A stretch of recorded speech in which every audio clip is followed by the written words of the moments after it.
What's up guys, this is Gaming, your channel for fresh arena Valor content, and today I've got some Lindis in the jungle in a ranked match. Yeah, this is our Platinum ranked match. We are about to have our pre-season fights. Basically, these are the positioning ones. It's the third fight. I've won the first two, and I just decided to go for the jungle because that spot was empty, and I had the most beautiful skin in the game just achieved. I've got Lindis Doomsbane. It looks beautiful and I just wanted to try it out, and therefore we are going with Lindis. I'm going to talk about the build and I'm going to talk about the gameplay. And as you guys know, if you haven't subscribed to Gaming, hit the subscription button, put on the notifications. If the video was fine, just hit the like button as well. And if you've got something to say about the meta, the build, or Lindis, or the skin in general, feel free to use the comment section down below. I hope you guys enjoyed today's video, and let's see each other on the battlefield soon. Alright people, so this is pretty much the standard build. We've got the bow for faster attack speed, we've got some boots for the clearance conditions. The Gilded Greaves are reducing the cooldown length of crowd control effects that are going to be applied on you. We've got the Clave Sancti, we've got Rank Breaker, we've got Omnions, and we've got Bow Assault. It's pretty much a standard staple build that you can adopt to any situation in the game. If the enemy has more armor, you want to go with Muramasa. If you are going to be dead all the time, you want to change it for the Blade of Eternity, and stuff can happen with this kind of build. Okay, otherwise we're going with my so-called Crit Assassin build. It's basically focusing on attack speed. That means we've got a crit chance enhanced by Blitz with attack speed as well. We've got 10 times Gorilla, and we're using movement speed and attack speed increasements here, and we're going with the Skewer for this really nice armor here. So this is particularly the build that we're gonna use on all AD characters. And in this video I was using Veda as my main source of enchantment tree. Usually I wanted to go with the green one. I'm going to show you the green Forest Wanderer enchantment build as well right after this one. So we've got the Sacred Protection, we've got Acts of Sacrifice, and we have the Holy Verdict to increase our damage a little bit.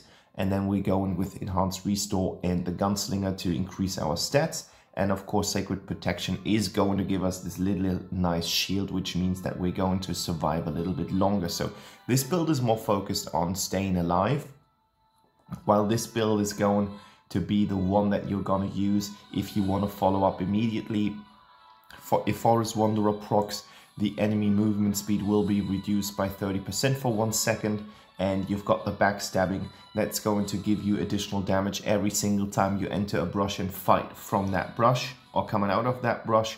And that's great for Lindis because it synergizes really well with her passive. Every single time you go into a brush, you will get dual attacks. So you got 2 auto attacks instead of 1. And this is a really nice roaming build that you can use for chasing enemies, for setting up traps and stuff like that. I would usually want to use that, but unfortunately it was kind of overwritten by the game, so I had to use this one, and I wanted to go with a little bit more safe style instead of being super offensive, because I want to win that ranked game. So this is the build, and let's check out the game. So for the guys who are following my channel, I have a mixed, I've got some mixed relationship with Lindis. She's always been one of my favorite junglers in the past, and I've placed her on the lane lastly. So this is kind of like going back to the jungle. And I was really sad because with one update I had the feeling that they had tuned down Lindis a lot. She was a lot slower. All that movement speed that she gained from activating her passive was kind of gone, and it kind of ruined the champion for me. And then afterwards I went back to get to the lane. I played her on a dual lane, which was actually quite fun. Like, I didn't suppose to be that effective. I was kind of surprised by the way it went, how well it went in the end. So this was kind of like a really big surprise, and I had great fun with Lindis on the duo lane. So that was kind of like a comeback, and this game is her being in the jungle again. So the good old Lindis times are about to come back, and as you can see, we're doing good damage, but unfortunately I am killed by Talonus in the end when she's using her increased range. But all in all, we made a good trade for it and we went into the lead. But of course, if the jungler goes down, that's always a bummer because now I need to go back. But the good thing is I kind of secured my jungle rotation, so that's fine. So yeah, my verdict is basically Lindis has gone back to her good old days. She's really fast.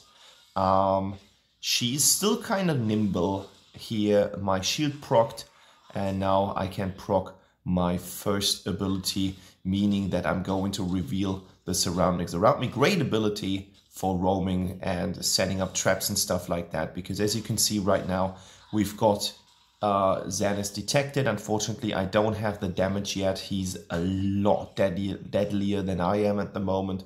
So the beginning was a little bit rough, a little bit rusty. I still need to get back to the shiny days that I had with Lindis. Shiny days in terms of Void of Dusk shiny days. Of course, I wasn't Europe's best, but I had good games with her, and I felt that she is one of the characters that I can actually play a little bit better than the other ones. So now we hit level 4, and level 4 is a complete different game. As soon as you hit level 4 and you unlock your ult, she starts to play like some kind of rogue mage. This spirit that she's firing from her ultimate completely changes the game style that you have played so far. At the beginning, you are going in and you are going to roam a little bit, and then you're using your abilities to kind of reveal enemies in the bushes, and everything is great and nice. But as soon as you unleash that power from the ult, you are starting to deal so much damage. You're going to apply so many slow effects, and it's completely the game changer for you in your kit. And as you can see, the range is just awesome. Like it's so easy for her to outplay the enemies by her great speed, by that ultra damage that she's now applying to everyone using this kind of ability. And as you can see, the follow-up, I did not think that we were about to follow it, to follow Lubu, and that we would be able to catch him, because he activated his S1 and he was jumping away from us. But with Lindis passive and the speed increase coming from the brushes, it was kind of easy to get him. So we are ranked on level 2 right now, coming from the gold, and that's kind of solid. That's okay. Ryoman just plays a really good game. He will be MVP in the end, so that's fine with me. It's good if that we've got some good Ryoma players. Ryoma players don't have that much armor, and therefore I am always happy if we've got someone who is able to compete against Lubus. But that said, he has already 5 kills under his belt, so he's really powerful right now. Bad situation for the Grug here. There isn't not much that he was able to do against them, but we are able to defeat them quite nicely. Lindis, L'Oreal in her ult is always a force to reckon with. She's great in her ult. If she's got some life gain, that's just mean that she's going to heal a lot of life that she lost back. So we had an easy game here, killing all the enemies and getting the first tower here on the bot lane, freeing, or on the dual lane, the bot lane, the top lane, freeing our AD carry. That's good. Now he's able to roam a little bit freer with Grug next to him. So we are about to kill Abyssal Dragon. Of course, that's the next call, because jungler is far away. There's no Xanis in sight. Oh, I love that you can change minions with these skins. If not for the massive voucher income, I would go and buy me the Dimension Breaker things. They look just awesome, and I think the changing effects of that are actually one of the best effects in the game that you can have. But I like the fact that she's kind of like, I think she's got a new voice setting. I haven't played her in quite a while, but it sounded differently, so... Spirit Sentinel seems to be some kind of Ultraman thing going on right now, but I'm not really an Ultraman knower. Like I haven't ever heard about it before the collaboration was out, so... Oh my goodness, that was free farm. That kill was so free. And now we've got... I think it's double kill time for L'Oreal. Yeah, here we go. Yeah, so easy. Unfortunately, that was so easy. They let themselves be baited into the ult. You should never ever fight L'Oreal in her ult if you can somehow avoid it. That's just not something that you should do if you want to come out alive. So now we go in. I mean, that was classy. I had great luck on being able to just run in and then run out again, and now we've got Zenith complete defocusing his target. I should have waited a little bit outside. That would have been even more efficient, because that would just have meant that he would not have been able to trigger me again or target me again.